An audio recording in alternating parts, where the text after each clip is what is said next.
আসসালামু আলাইকুম গাইস। আজকে আপনাদের কাছে এমন একজন লোকরে পরিচয় করাই দিমু। সেই যে লোকটার বাসা হচ্ছে এয়ারপোর্ট। সে নাকি ঘোড়ার ডাক দিতে পারে। হ্যাঁ আমি শুনলাম, তাই এর জন্য আসলাম। আচ্ছা, কথা না বাড়ায় ওনার কাছে জিজ্ঞেস করি। আচ্ছা ভাই, আপনি বলি ঘোড়ার ডাক দিতে পারেন? তাই মোটামুটি পারি। মোটামুটি পারেন? হ্যাঁ তা আপনি দর্শকের উদ্দেশ্যে একটা ঘোড়ার ডাক দিতে পারবেন?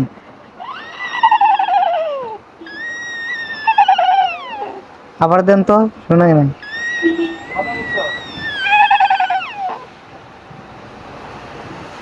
ওকে গাইস, দেখলেনই তো, সে কিন্তু ঘোড়ার ডাক পারে। এই যে আমার আসলে 20 টাকা সত্যি দেন ভাই। সত্যি ঘোড়ার ডাকের মতো। এই ছেলেটাকে চিনে, এর নাম রাব্বি, সে এয়ারপোর্টে থাকে।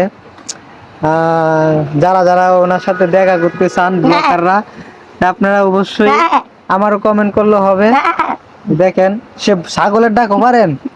ছাগলের ডাকও পারে, দেখছেন? অসাধারণ। দেখি ছাগলের ডাক বলেন তো দি। গাইস, কি করবেন, সত্যি ছাগলের ডাক একবারে। ঘোড়ার ডাকও একটা করে, ঘোড়ার অবিকল ঘোড়া। গাইস, আমার সত্যি একটা মাথাটা আমার। হাই, আবার কুকুরের ডাকও পারে। হাই, কই যামুরি ভাই। অসাধারণ ভাই, অসাধারণ। তোমার ট্যালেন্ট আছে ভাই, অনেক ট্যালেন্ট আছে। ছেলেটাকে ফুল দেখাই। এই যে দেখেন ছেলেটা কিন্তু এয়ারপোর্টে থাকে। ওকে ভাই, ভালো থাকবেন। হ্যাঁ, চলে যায়। হ্যাঁ, আসছি অনেক দূর থেকে, তো এই সাধারণ একটু জিনিসটা লাগে দর্শককে দেখানোর জন্য আমি আসছিলাম। এই জন্য তো এই জন্য আপনি আসে। আপনি দর্শকের উদ্দেশ্যে কিছু বললে দেন। সবাই চ্যানেলটিকে লাইক করে দিবেন, সাবস্ক্রাইব করে দিবেন।